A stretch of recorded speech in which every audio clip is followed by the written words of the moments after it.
What is going on, Ada Nation? Welcome to Dapp Central. My name is Fareed, and as always, today we're going to be breaking down all of the latest updates going on in Cardano. Now, I'm just getting back from the Cardano Summit, which took place in Dubai. So I still am recovering. So I do apologize if I'm a little bit behind in terms of updates and just getting content out. Over the course of the next couple of days, I'll be editing and trying to push out as many interviews from the actual summit as I can to you guys out here in the Cardano community. The very first thing I want to do as a part of today's video is break down the latest weekly Cardano development report released by the Cardano Foundation, highlighting some of the key highlights in the last week. Now, following that, I want to briefly touch on the Cardano Summit. And then after that, I want to talk about the Cardano TVL, in which we've now seen the Indigo protocol overtake the MinSwap platform, which has been leading in terms of dominance for over the last year. Now, last but not least, I do want to touch on the Nami wallet and the fact that it now has a new home at IOG. After updates surrounding Cardano, I do want to jump into some news surrounding World Mobile. This team continues to grow, but I want to highlight some specific numbers about their Earth Node NFT, as well as the fact that they've now crossed over 500 air nodes deployed in the Zanzibar region alone. Now, after that, we are going to get some updates surrounding Mehen, which is bringing a fiat-backed stablecoin to Cardano. And this was one of the biggest presentations or pieces of news that came out of the summit, was actually surrounding their Mainnet launch and the fact that they now have support in over 13 different states. So stay tuned for that particular piece. Now, last but not least, I'm going to be touching on Blueshift, which is going to be a bridgeless cross-chain DEX with support for index funds, and the fact that they now have their brand new startup fund, which is going to be coming out very soon. And they're now teasing some of the projects or assets that are going to be listed as a part of that fund. So I'm going to break those down for you guys as well. Now, as I mentioned earlier, there's been so many updates here that over the course of the next couple of days, I'll try to release content breaking all of that down. But as a part of today's video, I wanted to select some of the major updates to cover here with you all. Now, as always, if it's your first time stopping by the channel, my goal here is to provide you in the Cardano community with the latest news and updates surrounding all the builders in this particular ecosystem. I'm also a single stake pool operator, contributing or operating the official Dapp Central stake pool, which is stake pool ticker DAPP. If you'd like to support me on my mission to educate the broader Cardano community, consider delegating with the stake pool. So the very first thing I want to jump into is going to be a brief review of the weekly Cardano development report posted on the 3rd of November.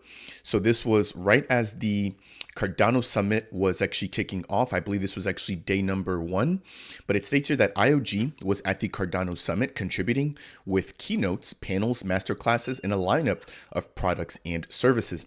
In addition to the CF, which was actually running it, we did see IOG. Of course, we saw Charles Hoskinson and the rest of his crew. And then we also had representation from Emergo as well. So the trifecta coming all together for, I believe, the largest event that takes place, generally speaking, in the Cardano community. Now, this was on the heels of a pretty big event which took place in Vegas, which was dubbed NFT XLV. And then right before that, we also had a pretty big event which took place in Denver, Colorado, which that was dubbed the Rare Evo Conference. So a lot of really cool events here for the Cardano community to join in on.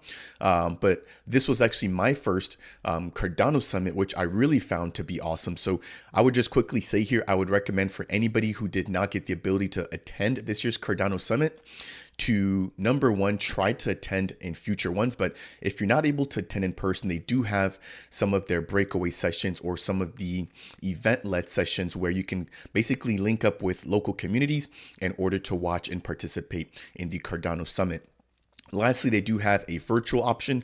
I didn't get to check it out this year, but I'll be seeing if I can find any other content creators that covered that as well. Now, just to quickly add a little bit more to just the Cardano Summit overall, not only was it a top tier experience, we also had the very first hackathon in which we saw Maestro taking first place. Congratulations to that entire team. They're building a smart contract marketplace and they're building infrastructure tools to simplify development here on Cardano. We also saw the Battle of of the builders, in which I believe Maestro also won that. So they're 2 for 2, really kind of reigning king in terms of those community-led events, bringing more attention to just some of the brand new projects providing value in building on the network. Now, following those 2 particular events, we obviously had Charles Hoskinson, opening up the summit with a pretty nice keynote speech. I'll leave the link to that down below. That particular speech is available on demand or on YouTube by accessing the official Cardano Foundation YouTube page. Now, as a part of that, he did touch not only on Cardano, in which he highlighted Cardano's scalability, Cardano's governance, as well as interoperability. He did also touch and highlight some of their future vision in terms of IOG. With respect to Midnight. So we heard from Aaron Barak, who's going to be, I believe, the CEO of Midnight, which is going to be a data privacy blockchain building, utilizing, I believe it's going to be called Substrate, which is an SDK coming from the Polkadot ecosystem. Now, they're going to be a partner chain, which is some new technology or some new terminology, I should say, that IOG, including Charles Hoskinson, is now referring to them as. So quite a bit of information coming out here surrounding that. Again, I'll be releasing more updates talking about Midnight and everything else that Charles highlighted in his opening speech. Now, following opening speech, there were just a ton of different masterclasses, a ton of different events, and just a lot of networking going on. So again, generally speaking, I would recommend for anybody who missed out on this event to try to attend next year. I found it invaluable. Obviously, it is a little bit pricey, so I do understand that, but the amount of connections, the amount of networking, and just the amount of joy and fun that was in the ecosystem and just in the air really cannot put a price on that. So that's going to be the first key highlight when it comes to the Cardano Summit. Next, we have Lace. Now, they are going to be the wallet developed by IOG, which recently just actually got a brand new feature, one of the first, which is a multi-staking feature. Now, IOG is now going to be adding Nami, which is arguably one of the most friendly as well as one of the most adopted wallets and integrated wallets in terms of Cardano dApps. What's interesting here is that a lot of people are kind of wondering why. So Alessandro, who I believe is the developer who basically built this out, was really excited to kind of turn things over to IOG. Whether or not that was done for free or whether or not there was some sort of compensation between them, I don't think has actually been confirmed. But it might just be the fact that he is looking to take on new endeavors. And because of that, you know, he doesn't want to leave Nami just kind of out to dry. So therefore, he seems to have come up with some sort of mutual agreement between himself and IOG to kind of turn the reins over for them to take control and to manage the Nami wallet. Now, I will be breaking down an additional article in just a couple of minutes, so stay tuned for that. The next item I want to highlight here is going to be the fact that the Cardano community will be gearing up here for Project Catalyst funding round number 11. Now, they're going to be working on the mobile app as well as testing. I did cover this about a month or two ago, but there's now a dedicated testnet for Project Catalyst in order to begin testing some of these changes in a closed or sandbox environment. Last but not least, they are also getting, and when I say they, I'm referring to the Cardano Foundation, gathering more feedback on their recent Haskell course with ABC. Looking at the right-hand side here, in terms of stats, we've got 148 projects launched, 1,300 builders, 9 million tokens, and then 6,000 Plutus V1 scripts, and then 4,000 Plutus V2 scripts taking advantage of the Vassal hard fork upgrades. Moving into the next thing here, again, I want to just quickly highlight the recent Cardano Summit. For those of you who were not able to attend, the Cardano Foundation actually put together some super solid notes here recapping everything that took place at this awesome event. So I'll leave the official link to this below. If you guys want to check out the recaps, it basically breaks down all of the speeches, all of the highlights, and just all of the information that was shared throughout the community. Obviously, it was really hard to attend everything because a lot of the classes were overlapping with one another, and some of those actually overlap with some of the mainstay talks as well. So for anybody who wants to get a full recap, they do have a recap for day number 1, and then jumping over here, they've got a full recap for day number 2. Jumping into the next piece here for today's Cardano Scoop, I want to briefly touch on the Cardano TVL. So as it stands right now, we've obviously got a recent pump with the Cardano price, And over the last month, we've seen over a 50% gain, jumping from 24 cents all the way to a high of about 37 cents. Now, right now, as I'm shooting this video, Cardano is trading at around 35 cents, but we could continue to see this uptrend just kind of lasting a little bit longer over the course of the next couple of months, especially as Christmas comes around and people start to kind of spend some of that holiday cash. Now, the TVL sits at $236 million. Keep in mind that that's the valuation in terms of USD. And obviously, as the price of Cardano appreciates, so will the value in USD. If I toggle over into ADA, we can see here right now that we've got over 681 million ADA currently locked in terms of TVL, and that is excluding the staking option. If I include staking, that actually bumps us up all the way to 808 million ADA in terms of TVL. Now, the main thing that I really want to highlight here is if I remove staking and I scroll down just a little bit, we now have a new leader when it comes to TVL by Dapps. So Indigo, congratulations to them, is going to be a synthetics platform providing users outside of Cardano, or excuse me, users inside of Cardano access to assets not native or outside of Cardano. Right now, they support IBTC, IETH, and IUSD, which is pegged to the dollar. But the Indigo team now has a TVL of $56 million. MinSwap, which I believe was #1 for over a year, now has a TVL of 54 million, just 2 million shy of Indigo. Now, this has been running for quite a bit. I think it was kind of inevitable. We just continue to see more collateralized debt positions opening up, or CDPs opening up on the Indigo protocol. And then in terms of staking, there's just been so many users staking their Indy tokens in order to earn additional revenue or passive income. So just a matter of time. And I think that this particular difference will continue to grow, especially as the Indigo protocol brings on more assets.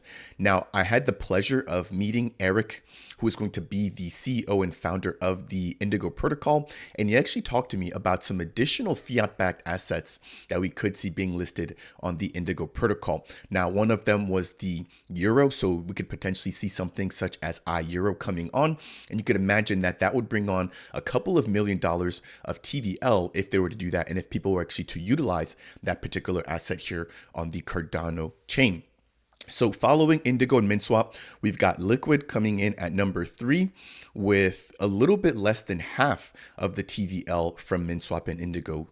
So they have a TVL of 25 million, followed by Optum Finance, which has been climbing the ranks here relatively quickly with a 69% appreciation in just the last month alone, with a total TVL of $17 million. Right behind them, we've got Jed, followed by A-Starter, MuesliSwap, and Vi Finance. So that is going to do it there for the brief update in terms of the TVL, jumping into some updates surrounding Nami. So I mentioned earlier, Alessandro, or Barry Ailes, has now transitioned or passed over the torch when it comes to the Nami wallet. So this is just going to be a brief recap here of just some of the highlights. And so it states, today we're delighted, and this is coming in from Input Output, or IOG, to announce that the latest addition to our product family is now the Nami wallet. This particular non-custodial wallet platform was created and developed by Alessandro Conrad, and it was launched in July of 2021. And since then, it's achieved remarkable growth. It has established itself as a top-tier wallet product, renowned or known for its user-friendly features, making it a popular choice within the Cardano community. We've got a brief excerpt there from Alessandro himself, breaking down how he came to build the Nami wallet and what it feels like to now kind of pass the torch on to IOG. Looking ahead, IOG is excited about the future evolution of Nami, aligning its features with our broader product strategy. We'll share that vision in due course, so stay tuned for updates. Last but not least, we've got a brief excerpt or blurb here from Charles Hoskinson stating, Alessandro did a phenomenal job developing Nami as a leading wallet known for its convenience and ease of use in the Cardano community. We're excited about the next phase of Nami development and want to thank Alessandro for putting his faith in IOG's stewardship. We wish him well as he continues to build new products and services for the Cardano ecosystem. And so that's kind of what I mentioned earlier there. I think that Alessandro's probably outgrown Nami. There really hasn't been a ton of ways for funding the Nami wallet or the development for Nami aside from the stake pool that they currently run. So I could imagine that as he's looking for a new way to kind of spread his wings with little to no funding coming in for the development or the furthering of the Nami wallet, that it really kind of makes sense for him to pass the torch over to IOG. Now, to play devil's advocate here, there have been people that have just kind of asked the question, why would IOG need to take a hold of a second wallet given the fact that they're already dealing with development of the Lace wallet? And so I just want to give my thoughts here. So I personally think that what we could see happening is having Lace wallet become the kind of expert based wallet where you maybe get some of the quality of life features for people that are familiar, or maybe that just want that extra bit of nuance, right, available. Whereas Nami, because it's already known as a super simple, super lightweight, and super friendly wallet, they'll kind of keep that same vision, just making it one of the easier wallets to kind of onboard somebody who's brand new into Cardano. Whereas Lace will kind of take a very similar route that we've seen with the Eternal wallet, where it's a little bit more advanced with a lot more features and functionality for people that are a little bit more aware and just kind of in tune with what's going on in Cardano. Now, that's just my take. I would love to hear what you guys think down below as a part of today's video description. So quite a bit of information there to cover as a part of just the first segment for today's Cardano scoop. If you guys are enjoying today's video, again, I would appreciate it very much if you guys could tap that like button. If it's your first time stopping by the Dapp Central YouTube channel and you want more content like this, consider subscribing. And last but not least, if you have any questions for myself surrounding anything we've touched on or anything that we're about to jump into, then feel free to go ahead and drop a comment down below. The next project I want to jump into is going to be World Mobile. So this team is aiming to connect the unconnected and serve the underserved with their global network. And what we have here is going to be a pretty cool piece of information here coming in from Viva La Coin. So shout out to him, fellow content creator. Now, what we're looking at here is going to be the Earth Node NFT, which gives or grants access to the holder to run one of 1,000 Earth nodes. So the Earth nodes are going to be the backbone to the running or the infrastructure of the World Mobile Network, very similar to stake pool operators being the backbone of Cardano. Now, that said, looking at the left-hand side there, we've got the Bored Ape Yacht Club, which is one of the largest NFT collections right now in terms of volume and just floor price on Ethereum, with the cheapest Bored Ape Yacht Club right now NFT selling for $53,000 US. Right behind them, we've got none other than the EarthNode NFT being traded, of course, on Cardano, and they're trading for 98,000 ADA or approximately $34,000 US. Now, right behind them, we've got the Mutant Apes for a floor price of about $10,000 US, followed by CryptoPunks for $8,000, and then DGOTS, which I believe is available on Solana as well as Ethereum, trading for a floor price of about $6,000 US. So the fact that Cardano now has the second most expensive NFT when you're looking across multiple blockchains, including Ethereum, which is obviously or arguably the second largest blockchain, is a super bullish piece of news here, and really just goes to show the testament to what has been built by the World Mobile team.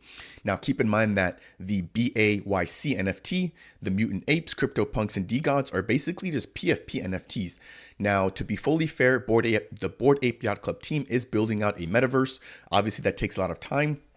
But when you look at the Earth nodes, there is no PFP and just straight up utility in the ability to run one of the Earth nodes to provide and to sustain the World Mobile Network. So two completely different classes of NFTs here being shown on this chart, but nonetheless, the World Mobile team really marking their territory here and really bringing eyes to Cardano, having such a wonderful NFT collection that has only been increasing in price over the past couple of months. So if you do hold an EarthNode NFT, obviously not financial advice, but I do think that holders of these NFTs will be handsomely rewarded once the network is up and once the actual Earth nodes themselves are running, therefore having no incentive to actually list them on secondary marketplaces, for example, like JPEG.store.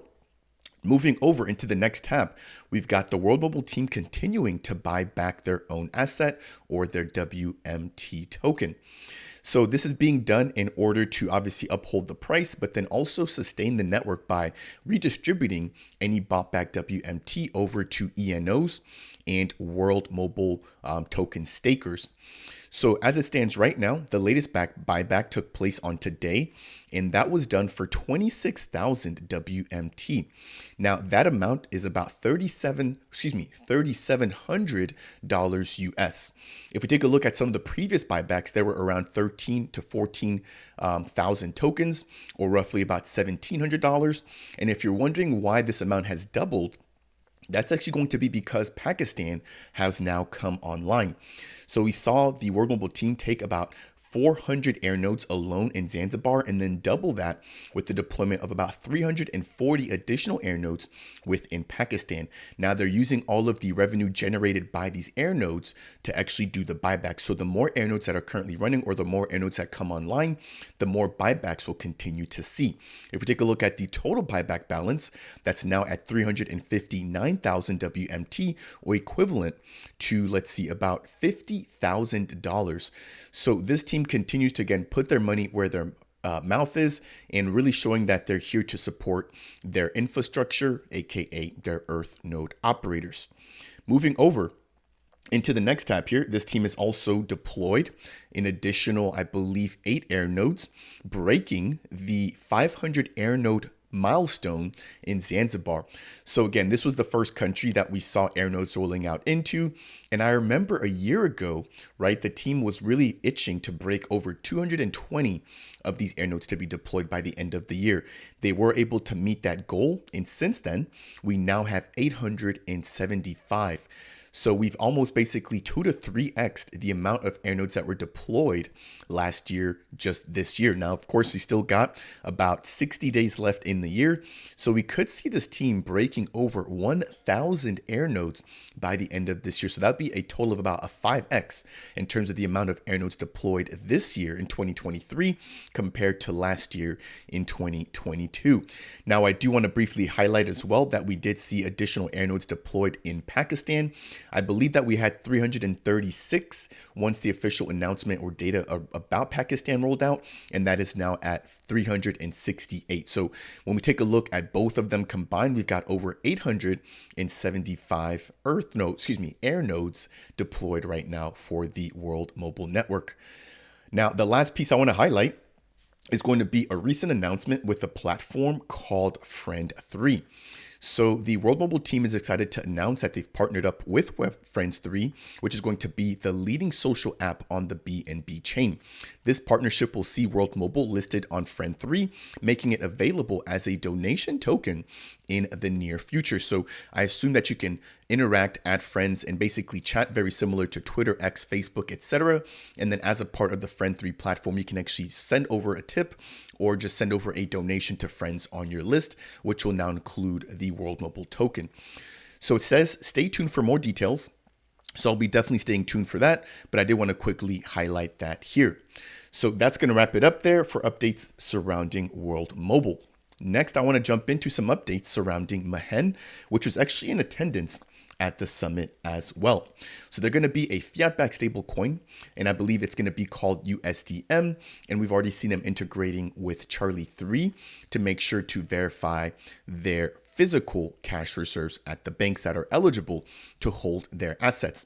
Now, what I want to highlight today is going to be a pretty big piece of news surrounding their launch date, as well as the fact that this team is now gearing up with their official smart contract audit in collaboration with the Sunday Swap team. Sunday Swap was, I believe, the first ever AMM style DEX to launch on the Cardano network.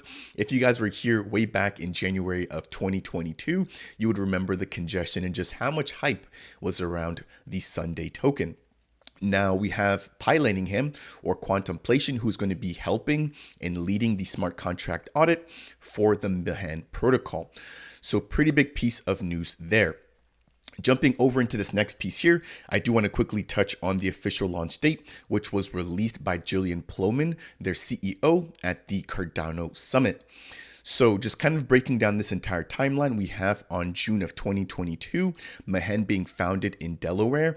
And I remember how small this particular team was, and I actually had the pleasure to interview Matt Plomin and Steve Fisher last year at the Rare Bloom or Rare Evo conference. At that time, not a lot of people were really focused on Mehen. Obviously, that has now changed, especially as they get closer to launching, but it's really been a pleasure to watch this entire team kind of grow and blossom in the Cardano community. Now, in October of 2022, they had one of their money service business registrations accepted.